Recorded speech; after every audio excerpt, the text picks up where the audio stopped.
You know, when we talk about the fight for the right to vote, some of the most important voices have been almost completely written out of the story. So today, we're going to pull back the curtain on the incredible and often overlooked story of the Black Women's Club movement and their long, long fight for justice. All right, so to really get what's going on here, we have to put ourselves in their shoes. We need to understand the unique and frankly impossible situation Black women found themselves in at the turn of the 20th century. And wow, this quote from the amazing scholar and activist Anna J. Cooper, it just says it all, doesn't it? She wrote this way back in 1892. Think about it. It wasn't just one battle. It was two, happening at the exact same time. And in both of those battles, Black women were often treated like they were invisible. They were literally caught between a rock and a hard place. On one side, you've got the mainstream women's suffrage movement, but they were so worried about losing support from racist Southern politicians that they actively pushed Black women away. Then on the other side, you have the racial justice movement, which, while crucial, was mostly run by men. And the specific issues Black women faced, they often got pushed to the side. And you have to remember the backdrop for all of this. It was absolutely brutal. The very same year Anna Cooper wrote those words, lynching in America hit an all-time high. States were finding every excuse to strip Black men of their right to vote, and the Supreme Court was just a few years away from making segregation the law of the land. The situation was dire, and something had to be done. So what do you do when you're shut out from everywhere? You don't wait for an invitation. You build your own house.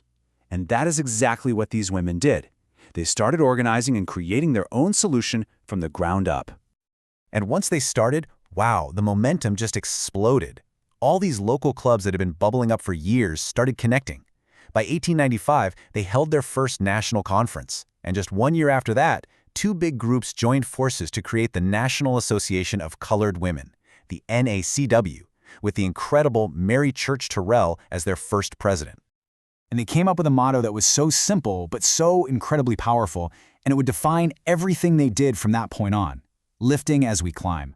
And this wasn't just some feel-good slogan, right? This was their entire philosophy. It was this core belief that my success is tied to your success.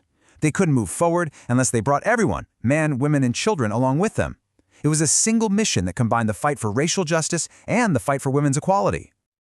Okay, so this powerful idea directly feeds into their strategy, which, let me tell you, was so much bigger than just getting the vote.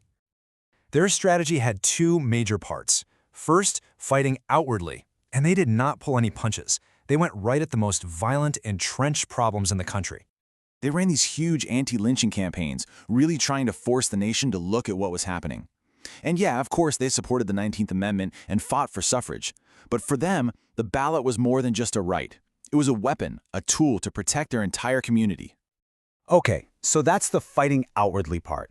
But just as crucial was the second part, building inwardly. They basically said, look, nobody's coming to save us. We have to save ourselves. So they started building all the institutions that society refused to give them. And look at this.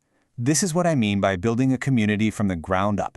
They were establishing kindergartens and day nurseries, raising money for orphanages and homes for the elderly, creating clubs to promote economic independence. They were creating an entire social safety net, literally taking care of their own from birth to old age. So you see this incredible two-pronged attack, right?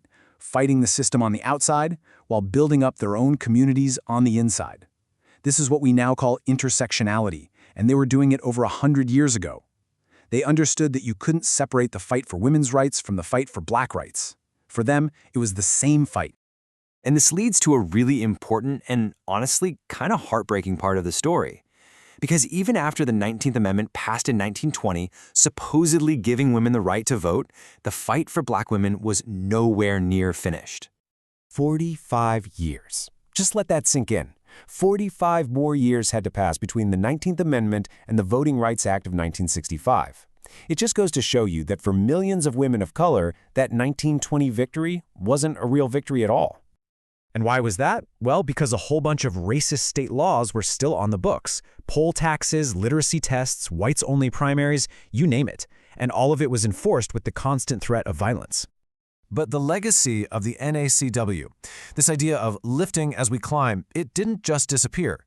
You can see its DNA in modern movements, like the one for reproductive justice. This framework sees a person's power to make decisions about their own body as being directly connected to their economic, social, and political power. Sound familiar? That's the spirit of lifting as we climb, alive and well today. And to see just how relevant this is right now, let's look at a modern example. So, the organization In Our Own Voice, which works in this space, put out an analysis of a policy blueprint from a conservative group known as Project 2025. And in their analysis, they point to this historical struggle, arguing that certain recommendations in the proposal, like removing terms like reproductive health from federal documents or using an old 19th century law to limit access to medical supplies, would directly affect the kind of bodily autonomy and justice that these early club women were fighting for.